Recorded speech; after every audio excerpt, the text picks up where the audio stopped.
Well, I mentioned earlier that Mame is one of my favorite shows, and that it actually holds a very special place in my life. And I said that part of the reason is that it has a great score and a great book. But there are other reasons why Mame is very, very special to me.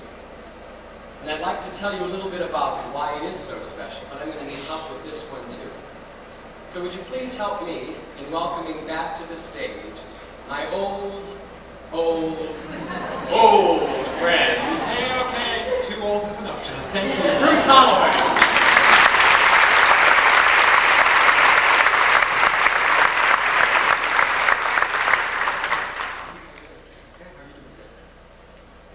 Do you remember a few years ago what was the first community theater production that I performed in? Mame.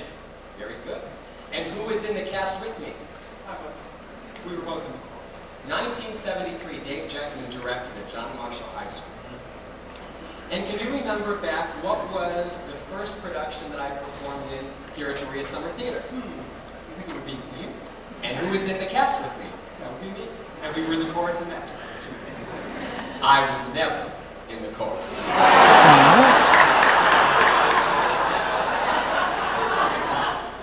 But we have another great Mame story too. As you probably know, they made a film version of Mame starring Lucille Ball. So it wasn't great casting, I didn't do it, but I love Lucy. So of course we had to go see it. Do you remember that day? Oh, I certainly do. Town Mall. Town Mall, the Cleveland premiere of Mame. Yes, there were 6 of us in that. Do you remember who was in that group? How could I forget? Please tell. Your grandmother. Rose Bertha. Your mother. Rosie. My grandmother. Tressie Clara. My mother. Melody Jane. You. And I.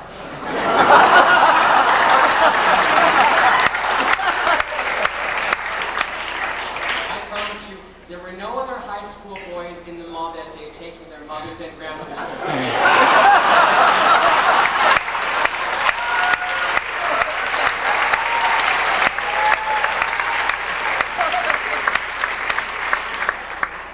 Well, another reason that we loved Mame is because when we first were introduced to the show 1,000 years ago, there was one song that we both liked a lot, and we thought that'd be fun to sing, but we didn't think we'd get a chance. No. But now you're directing. So we get to cast ourselves in anything we want. Do you think you're ready? I think so. I gotta take my jacket off for this one. Oh, certainly. Not ready. Oh, French blue.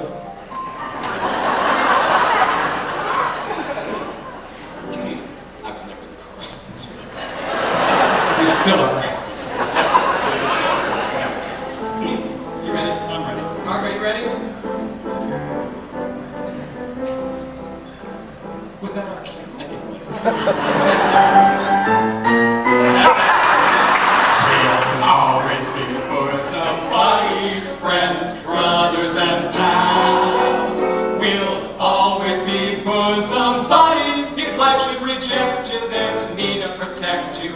If I say that your tongue is vicious, If I call you uncouth, it's simply that. Who else but a bosom buddy will sit down and tell you the truth? though now and again I'm aware that my candid opinion may sting. Well, and often my frank observations might scald. For example, John, I've been meaning to tell you for years you should keep your hair natural like mine. If I kept my hair natural like yours, I'd be bald. He is bald. We said no bald jokes tonight. Sorry. But, darling, We'll always be dear companions, my crony, my mate. We'll always be harmonizing. Orphan Annie and Sandy, like Amos and Andy. if I say that your sense of style's as far off as your youth, it's simply that. Who else but a bosom buddy would tell you the whole stinking truth? Each time a critic has written that your voice is the voice of a frog, straight to your side to defend you, I rush. I do appreciate that. And you know that I'm there every time the world makes an unkind remark. Thank you. When they say that Bruce Charles is the world's greatest lush. It hurts me. And if I say say that your fangs are showing, John, pull in your clothes. It's simply that. Who else but a bosom buddy will notice the obvious flaws? I feel it's my duty to tell you it's time to adjust to your age. You try to be young Prince Hamlet, Bruce Holloway, and you're really old Macbeth. Exactly how old are you these days? The truth? How old do you think? Well, I'd say somewhere in between 40 and death. But, darling, I'll always be Jack and Karen if you'll be will and grace. Though I'll admit I've dished you, I've gossiped and gloated, but I'm so devoted. Well, and if I say that sex and guts got you right where you are,